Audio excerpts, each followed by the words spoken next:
स्वागत है आप सभी लोगों का आज की क्लास में। A very good evening to all of you.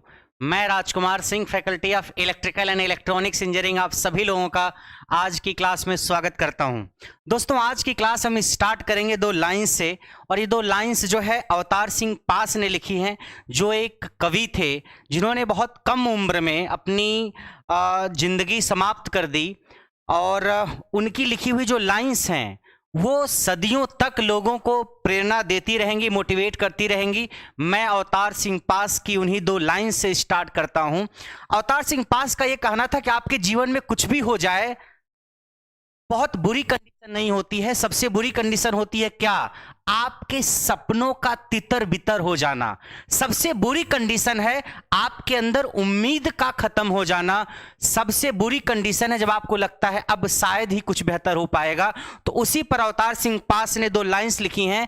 वो लाइंस मैं आपको सुनाता हूं कि पुलिस की मार सबसे खतरनाक नहीं होती, पुलिस की मार सबसे खतरनाक नहीं होती, गद्दारी और लोभ की मुट्ठी सबसे खतरनाक नहीं होती।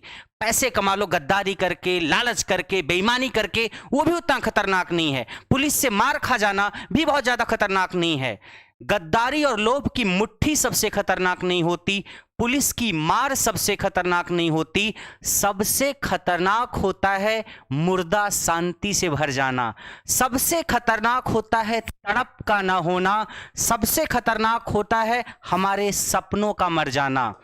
पुलिस की मार सबसे खतरनाक नहीं होती, गद्दारी और लोभ की मुट्ठी सबसे खतरनाक नहीं होती। सबसे खतरनाक होता है आपके सपनों का मर जाना।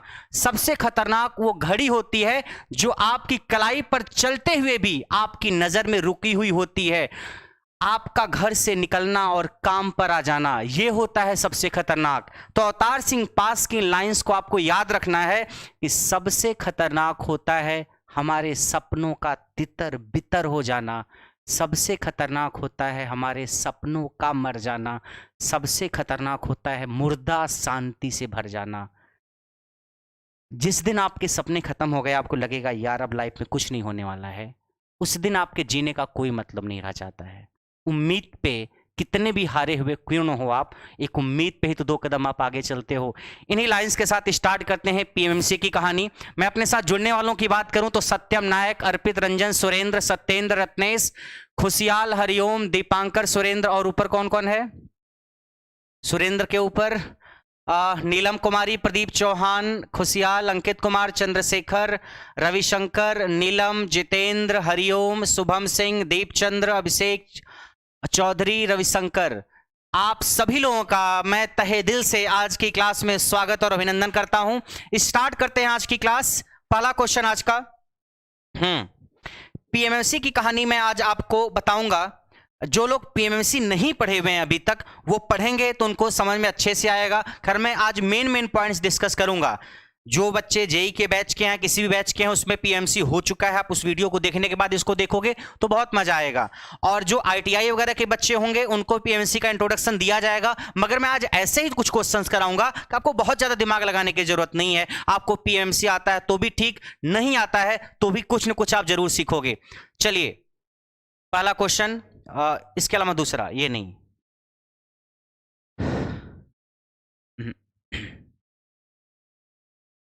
तब तक मैं आपको पीएमसी रिवाइज करवा देता हूं। परमानेंट मैग्नेट मूविंग कॉइल के मैं की पॉइंट्स की अगर बात करूं, पीएमएमसी, पीएमएमसी, हाँ ये ठीक है, अभी कराते हैं, एक सेकेंड रुक। पीएमएमसी जो होता है परमानेंट मैग्नेट मूविंग कॉइल, इसमें मैं पहले कुछ की पॉइंट्स बता दूं।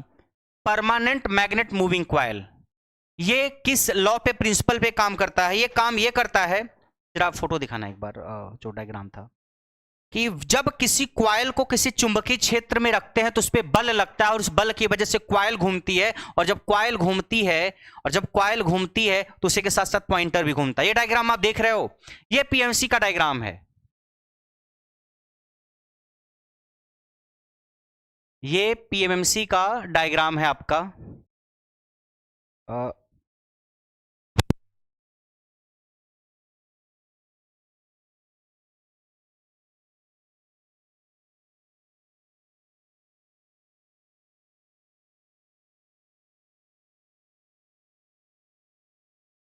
देखिए, आप अगर देखोगे ये डायग्राम, ऊपर एक स्प्रिंग लगी है, नीचे एक स्प्रिंग लगी है, दो स्प्रिंग लगी हैं। जो भी करंट नापना है वो हम इस स्प्रिंग के थ्रू देते हैं, किसको? कॉइल को। आप देखो बाहर एक वोल्टेज लगा है, वहां से कुछ करंट जाएगी, और जो करंट जाएगी वो स्प्रिंग की मदद से कॉइल में जाएगी, फिर कॉइल से दूसरे स्प्रिंग में होते हुए बाहर आ जाएगी। इसमें एक परमानेंट मैग्नेट होता है। क्वेश्चन आता है परमानेंट मैग्नेट किसका बना होता है? तो परमानेंट मैग्नेट बना होता है एल्निको का। परमानेंट मैग्नेट बना होता है एल्निको का या एल्कोमैक्स का। एल्कोमैक्स या एल्निको। एल्निको क्या होता है? ये एल्यूमिनियम, निकल और कोबाल्ट का एलॉय या मिक्सर होता है, या एल्कोमैक्स का बना होता है। एल्कोमैक्स भी कुछ और नहीं, एल्यूमिनियम, निकल और कोबाल्ट का मिक्सर होता है, बट परसेंटेज का अंतर होता है सबका। तो एल्निको या एल्कोमैक्स का होता है आपका परमानेंट मैग्नेट। क्वेश्चन आता है जो स्प्रिंग बनी होती है वो किस मटेरियल की बनी होती है पीएमसी में? तो स्प्रिंग जो आपकी होती है वो फॉस्फर ब्रॉन्ज की बनी होती है। स्प्रिंग जो बनी होती है फॉस्फर ब्रॉन्ज की। फिर क्वेश्चन आता है कि जो आपका कॉइल है, कॉइल के चारों तरफ कौन होता है? देखो सबसे पहले बीच में कोर होती है, कोर के चारों तरफ एल्यूमिनियम का फॉर्मर होता है, और फिर उसके चारों तरफ आपकी कॉइल होती है। पहला क्वेश्चन ये आता है कि अगर किसी पीएमसी ने कोई रीडिंग दी या कोई रीडिंग दे रही है और इसी दौरान उसकी एक स्प्रिंग टूट जाए, तो क्या होगा? स्प्रिंग का काम होता है कंट्रोलिंग टॉर्क प्रोवाइड करना, और दूसरा काम होता है स्प्रिंग का कंट्रोलिंग टॉर्क प्रोवाइड करना, और दूसरा काम होता है स्प्रिंग का जो कॉइल में करंट आप देते हो, वो करंट देने का काम भी स्प्रिंग के थ्रू ही होता है। यानी स्प्रिंग एक तरीके से लीड का काम करती है। जो करंट जा रही है ना वोल्टेज से, वो स्प्रिंग के थ्रू होते हुए ही जा रही कॉइल में। भाई कॉइल का जो डिफ्लेक्टिंग टॉर्क है टीडी, ये समानुपाती होता है आई के करंट के। डिफ्लेक्टिंग टॉर्क समानुपाती होता है करंट के। तो अगर आपकी स्प्रिंग टूट जाए ऊपर वाली, मान लीजिए S1 स्प्रिंग टूट गई, तो अगर स्प्रिंग S1 टूट गई तो करंट कहां जाएगी? कॉइल में। कोई करंट नहीं जाएगी, कोई डिफ्लेक्टिंग टॉर्क नहीं आएगा, यानी पॉइंटर जो है ओरिजिनल पोजीशन पे आ जाएगा। अगर हम स्प्रिंग को कहें कि स्प्रिंग टूट गई तो करंट क्या हो जाएगी? जीरो। स्प्रिंग के थ्रू ही तो करंट कॉइल में जा रही है, तो अगर करंट जीरो होगी तो डिफ्लेक्टिंग टॉर्क आपका जीरो हो जाएगा। और डिफ्लेक्टिंग टॉर्क अगर जीरो हो जाएगा तो फिर आपकी स्प्रिंग ओरिजिनल पोजीशन में आ जाएगी। ये सब बातें समझ में आ रही हैं? पॉइंटर है, स्केल है, सबकी वर्किंग किसी दिन पढ़ाएंगे, बाकी जेई के बैच में हो गया है। और स्प्रिंग अगर एक टूट जाए आपकी, कोई एक स्प्रिंग, तो कॉइल में जाने वाली करंट डिस्टर्ब हो जाएगी। कॉइल में जाने वाली करंट डिस्टर्ब अगर होगी तो करंट जीरो, तो डिफ्लेक्टिंग टॉर्क जीरो। लेकिन याद रखना आप, एक स्प्रिंग टूटी है, एक स्प्रिंग है भी, एक ही तोड़ी है मैंने, तो आपकी जो पॉइंटर है उसको ओरिजिनल पोजीशन पे ले आने के लिए कंट्रोलिंग टॉर्क एक स्प्रिंग देगी। अगर मैं ये कहूं कि दो स्प्रिंग है, एक स्प्रिंग टूट गई, तो एक स्प्रिंग तो है ना भी, तो पॉइंटर को ओरिजिनल पोजीशन में ले आने वाला टॉर्क ही तो होता है कंट्रोलिंग टॉर्क। वो कंट्रोलिंग टॉर्क ओरिजिनल पोजीशन में लेके आ जाएगा, एक स्प्रिंग का कंट्रोलिंग टॉर्क। आइए इसके न्यूमेरिकल्स कुछ करते हैं और देखते हैं क्या कहानी है। पहला क्वेश्चन, आज का पहला क्वेश्चन आइए देखते हैं। ये आपको पता है पीएमसी केवल डीसी नापता है, एसी नहीं नापता है। डीसी वोल्टेज नापना हो, डीसी करंट नापना हो, इसके लिए यूज कर सकते हैं। एसी पे ये कोई मेजरमेंट नहीं देगा। पहला क्वेश्चन है आपका, कमेंट भी दिखाना साथ साथ रब करके।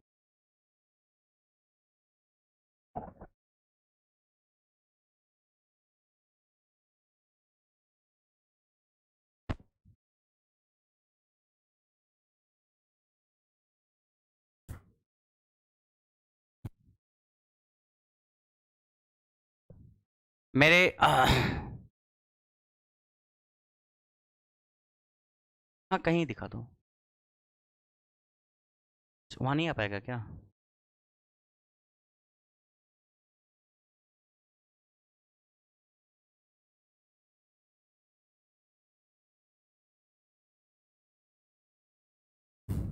चलो कोई बात नहीं।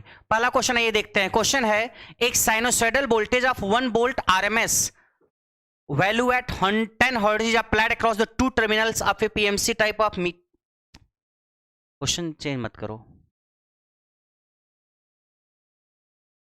कोई बात नहीं, जैसे चल रहा है वैसे चलने दो, ठीक है। एक वोल्टेज है जिस वोल्टेज की वैल्यू है 1 वोल्ट आरएमएस और फ्रीक्वेंसी है 10 हर्ट्ज। इसको हमने दिया किसको? To terminals of PMC type of volt meter. What is the deflection of pointer? मेरे साथ अरविंद यादव जुड़े हुए हैं, बोल रहे हैं वक्त नूर को बेनूर बना देता है, थोड़ा सा जख्म नासूर बना देता है, कौन चाहता है अपनों से दूर रहना, वक्त मजबूर बना देता है। चलिए आइए ऑब्जेक्टिव क्वेश्चंस करते हैं। पहला क्वेश्चन देखिए, आपका क्या आंसर होगा कि एक पीएमएमसी है, उसको हमने वोल्टेज दिया, वोल्टेज कितना है 1 वोल्ट आरएमएस, और साइनोसॉइडल है, साइनोसॉइडल है और 1 वोल्ट आरएमएस है, तो पीएमएमसी का जो पॉइंटर है उसकी रीडिंग क्या होगी? भाई पीएमसी को एज ए अमीटर भी हम यूज कर सकते हैं और पीएमसी को एज ए वोल्ट मीटर भी यूज कर सकते हैं हम। आप चाहो तो क्वेश्चन को थोड़ा सा और बड़ा कर दो स्क्रीन पे, ताकि बच्चों को देखने में दिक्कत ना हो, खींच के नीचे कर दो आप, ठीक है। तो क्या रीडिंग होगी इसकी, आंसर क्या होगा इसका, टेल मी, इसका आंसर क्या होगा? आपका जो पीएमएमसी होता है, चाहे वो पीएमसी वोल्ट मीटर हो चाहे पीएमसी अमीटर हो, पीएमएमसी सिर्फ और सिर्फ क्या नापता है, डीसी। पीएमएमसी क्या नापता है रे चिंटू? पीएमसी नापता है डीसी।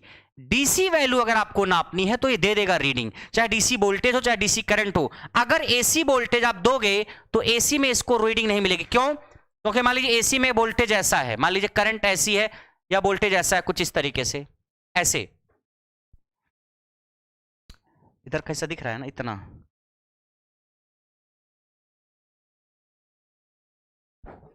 ये देखो आप क्वेश्चन को हाफ स्क्रीन पे करो ताकि मैं लिख पाऊं, थोड़ा सा नीचे फैला दो, कोई दिक्कत नहीं है। अच्छा देखो, मान लीजिए आपने एसी करंट दिया, करंट ये है, टाइम ये है, एसी करंट ऐसे है। एक साइकिल में अगर आप देखोगे, एक पूरी साइकिल में इधर करंट पॉजिटिव है, इधर करंट नेगेटिव है, तो जितनी पॉजिटिव उतनी ही नेगेटिव। तो एक साइकिल में, एक चक्कर में एवरेज वैल्यू क्या होगी?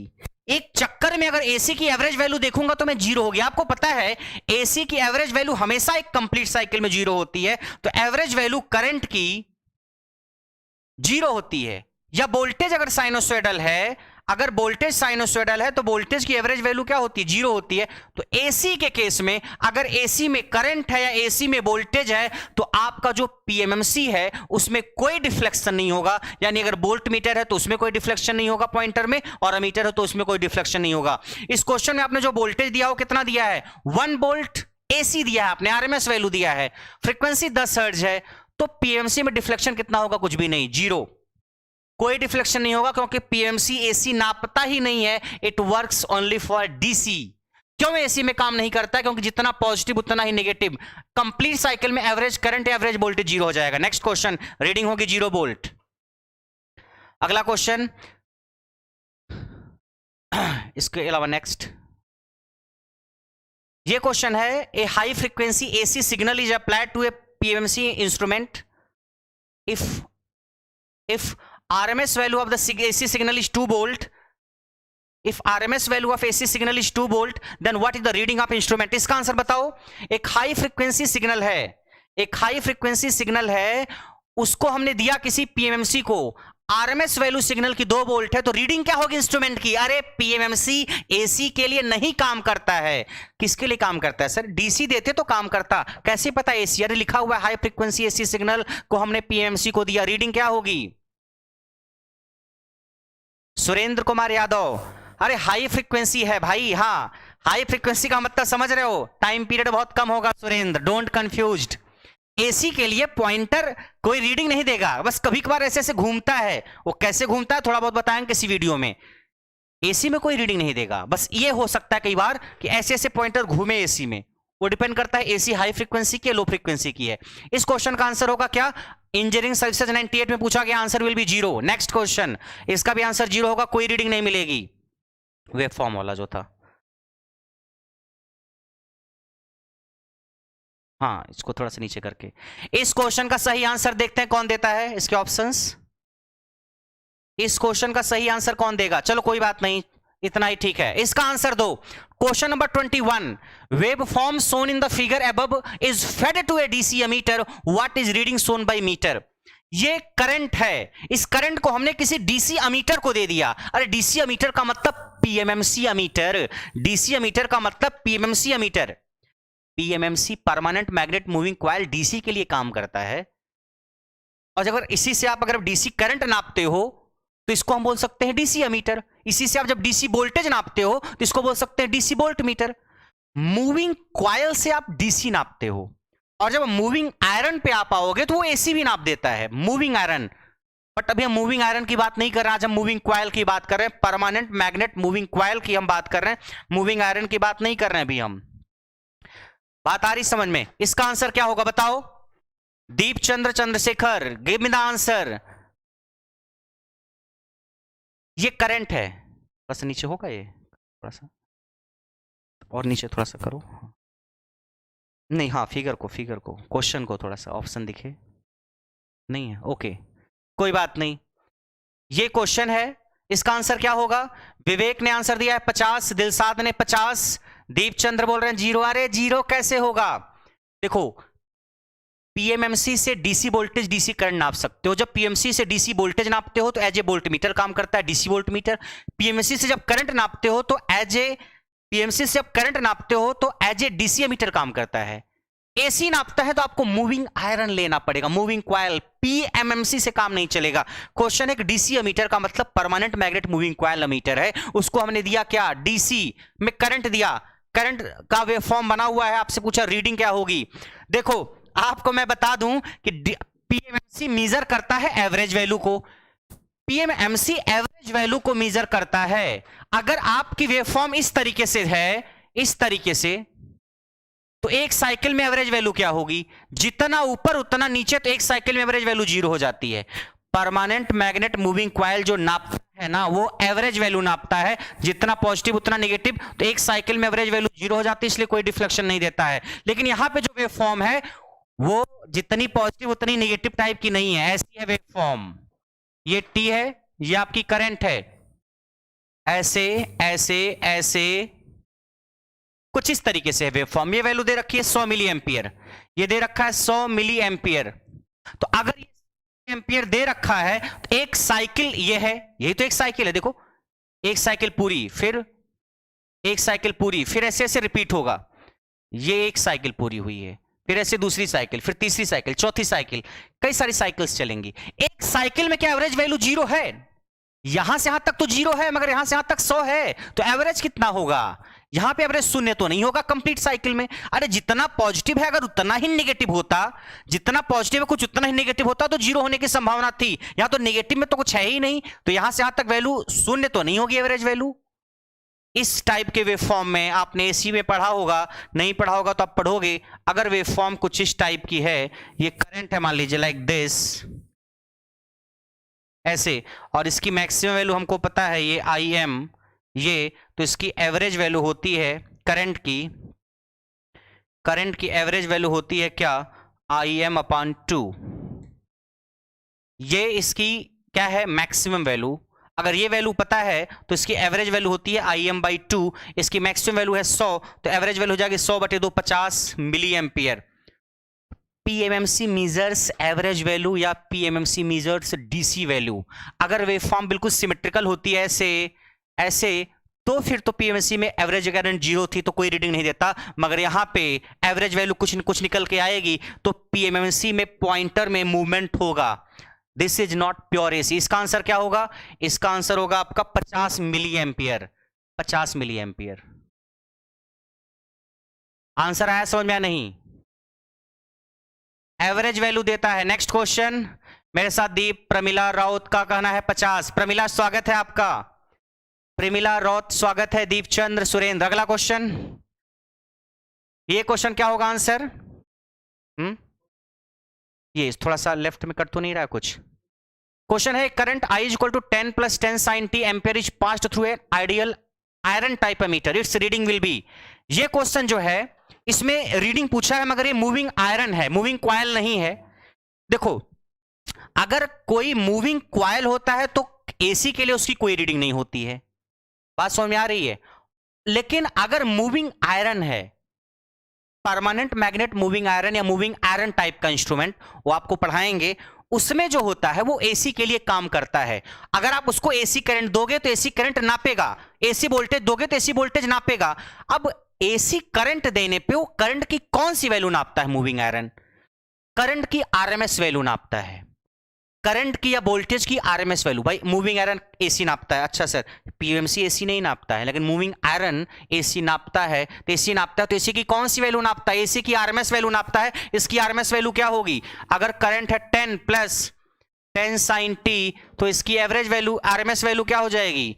आई आरएमएस हो जाएगा अंडर रूट इसकी आरएमएस वैल्यू का स्क्वायर, तो इसकी आरएमएस वैल्यू इतनी ही होगी, प्लस इसकी आरएमएस वैल्यू का स्क्वायर। मैक्सिमम वैल्यू 10 है, 10 को √2 से डिवाइड कर दो और सॉल्व कर दो। कितना हो जाएगा? 10 का स्क्वायर 100, 100/2 कितना हो गया? 50, 50 और 100 अंडर रूट 150, अंडर रूट 150। नहीं आया समझ में? Under root 150।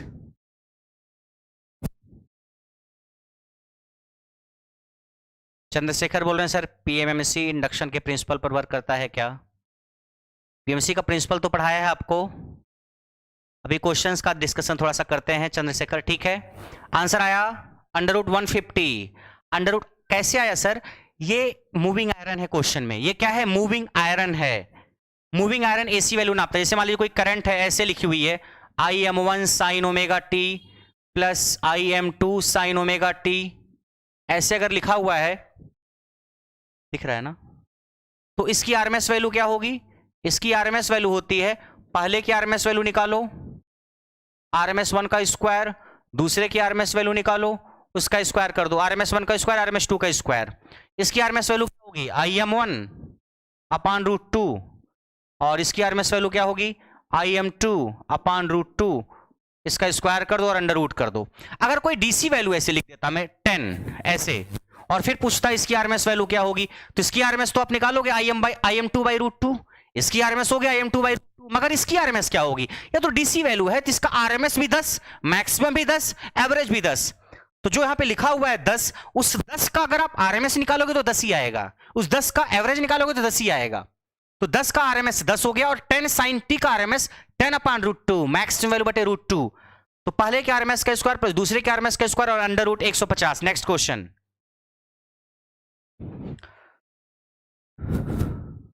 हो गया। नेक्स्ट ये क्वेश्चन है कि due to which of the following reasons the bearings of PMC instruments are made up of jewel. जो पीएमसी की बियरिंग्स होती हैं वो किस कारण से ज्वेल की बनी होती हैं? पीएमसी में ज्वेल बियरिंग होती हैं, ज्वेल बियरिंग होती है पीएमसी में। जब कभी वर्किंग पढ़ोगे आप तो समझ में आएगा। ज्वेल बियरिंग बनी होती है सफायर की, नीलम की बनी होती हैं। ज्वेल बियरिंग्स किसकी बनी होती हैं? सफायर की, नीलम की बनी होती हैं। इसका काम क्या होता है? फ्रिक्शन की वजह से होने वाले वियर और टीयर को कम करना। वियर एंड टीयर, टूट और फूट को फ्रिक्शन की वजह से जो होता है उसको कम करना। तो due to which all of the following reasons bearings of PMMC instruments are made up of jewel. आपको जब जेई में बैच में पढ़ाया था तो वहां पे डायग्राम दिखाया था कि जो आपका पॉइंटर घूमता है, पॉइंटर के साथ साथ एक स्पिंडल लगा होता है जो घूमता है, तो उसके साथ साथ बियरिंग्स लगी होती हैं। पहला ऑप्शन होगा to wear, to avoid means कम करना wear and tear of the moving system. Next question, next, हाँ ठीक है पिछला वाला। Which one of the following is correct? Spiral springs are used in instrument. जो पीएमसी इंस्ट्रूमेंट आपका है उसमें जो स्प्रिंग होती है वो कैसी होती है? स्पाइरल शेप में होती है। स्प्रिंग के दो काम है, एक तो कंट्रोलिंग टॉर्क प्रोवाइड करना, दूसरा जो कॉइल में करंट जाती है उसको अपने अंदर से गुजारना। यानी स्प्रिंग काम करती है एज ए लीड काम करती है। स्प्रिंग का काम क्या है? टू प्रोवाइड कंट्रोलिंग टॉर्क, ये सही तो है। To provide damping torque, no. PMC में डैम्पिंग टॉर्क तो हम एडी करंट डैम्पिंग से करते हैं। तीसरा ऑप्शन है lead the current to the moving coil as well as to provide the controlling torque. Yes, तीसरा सही है कि कंट्रोलिंग टॉर्क देना, कंट्रोलिंग टॉर्क देना, और जो कॉइल में करंट जा रही है वो करंट उसी स्प्रिंग के थ्रू ही होके जाती है, यानी लीड का काम करना। सी ऑप्शन सही है इसका। अगला question, torque upon weight ratio वाला।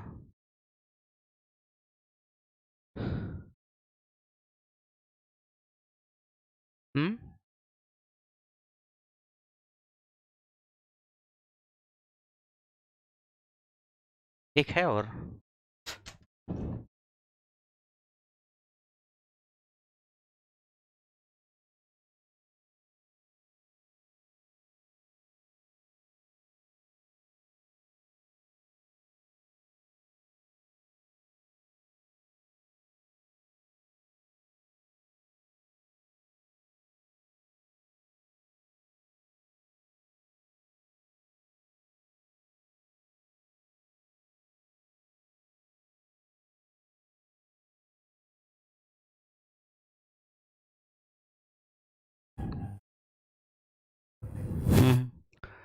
ठीक है।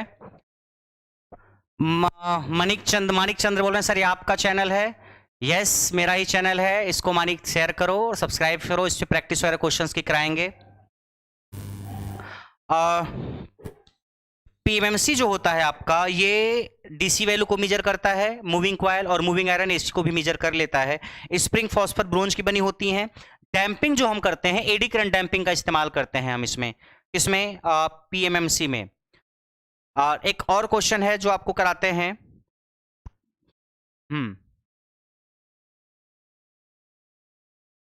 जितने लोगों ने पीएमएमसी नहीं पढ़ा हुआ है उनको समझ में नहीं आएगा। परमानेंट मैग्नेट मूविंग कॉइल अगर आपने नहीं पढ़ी है तो आपको जो क्वेश्चंस मैं करा रहा हूं पल्ले नहीं पड़ेगा। तो जब थ्योरी आपको पढ़ा लेंगे तो समझ में आएगा।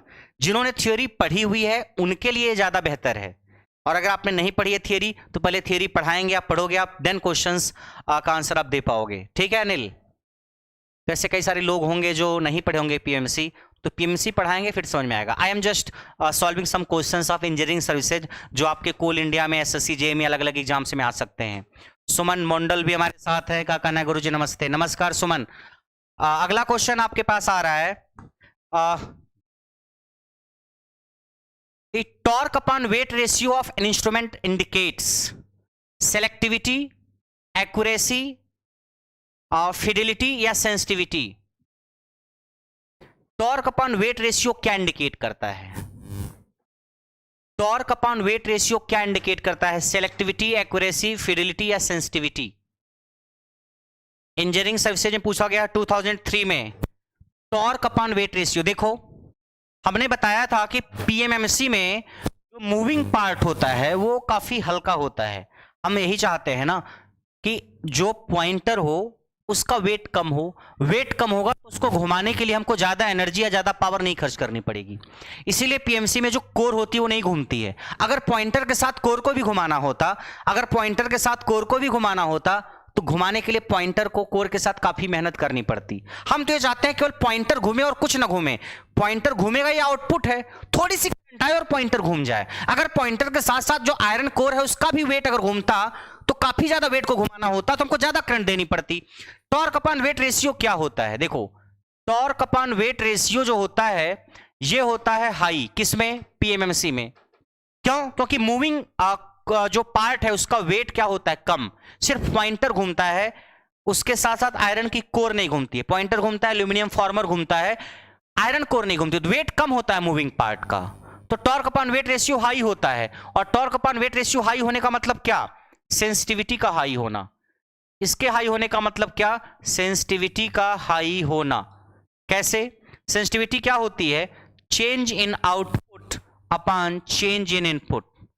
Change in output upon change in input, that is your sensitivity.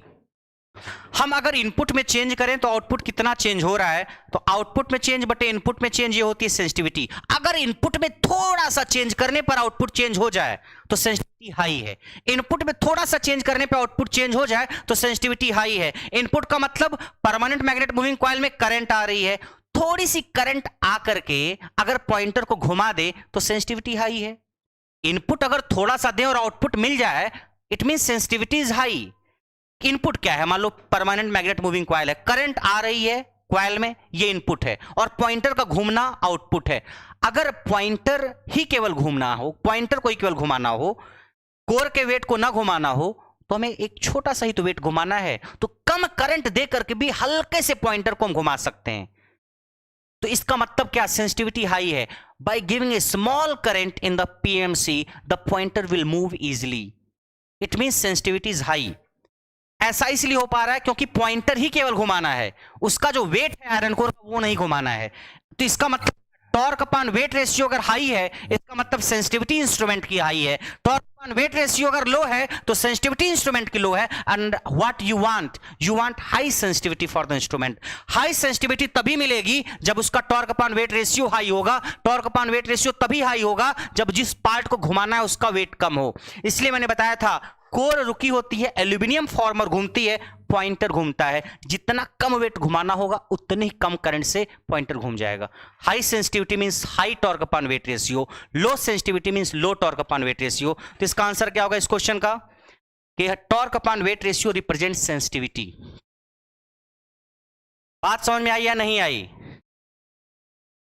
अरे बोलो हाँ या ना। हमने ये देखा पीएमसी में कि ये एसी नापता है, डीसी नहीं नापता है, मगर डीसी में जो क्वेश्चन था एक रेक्टेंगुलर शेप वाले का, उसमें रीडिंग देगा, क्योंकि उस टाइप के वेव फॉर्म के लिए एवरेज वैल्यू जीरो नहीं होगी कंप्लीट साइकिल में। सच्चाई ये है कि आप ये कहो पीएमसी इंस्ट्रूमेंट किसी भी सिग्नल की एवरेज वैल्यू या डीसी वैल्यू को नापता है। अब अगर एक साइकिल में एवरेज वैल्यू शून्य है तो पीएमसी की रीडिंग शून्य होगी, और अगर एक साइकिल में एवरेज वैल्यू कुछ है तो पीएमसी के पॉइंटर में डिफ्लेक्शन होगा। बात आई समझ में? बोलो। मेरे साथ सुमन मंडल का कहना है sir I am old student for RRB JE. Deepchandra का कहना है सर मुझे नहीं पता था, अब पता चल गया, मजा आ गया। रमेश ओके सर क्लियर है। सुरेंद्र यादव क्लियर है। सरिता यादव यस सर। तो आज जो क्वेश्चंस डिस्कस किया, दो चार क्वेश्चंस पीएमसी अगर आपने नहीं पढ़ा तो हो सकता है ना आया हो समझ में, मगर पीएमसी पढ़ोगे और उसके बाद इस वीडियो को देखोगे तो समझ में आएगा। कल कुछ और टॉपिक्स के साथ आपको मिलेंगे। आप एक बार टाइमिंग देख लेना, कल आपकी क्लास होगी यूट्यूब चैनल पे, संडे का दिन है तो जरूर आपसे रूबरू होंगे हम टाइम निकाल करके। टाइम शाम के 7 बजे के आसपास का होगा, पर यूट्यूब चैनल पर टाइम या इवेंट दिखेगा आपको। कल क्या पढ़ाएंगे वो कल ही मैं डिसाइड करूंगा, बट कुछ ऐसा ही पढ़ाऊंगा जो नॉर्मली आपको मैंने नहीं पढ़ाया अभी तक कहीं भी। ठीक है, तो आज की कहानी यहीं तक, बाकी आपसे नेक्स्ट क्लास में मुलाकात करते हैं। Till then enjoy, bye bye and जय हिंद।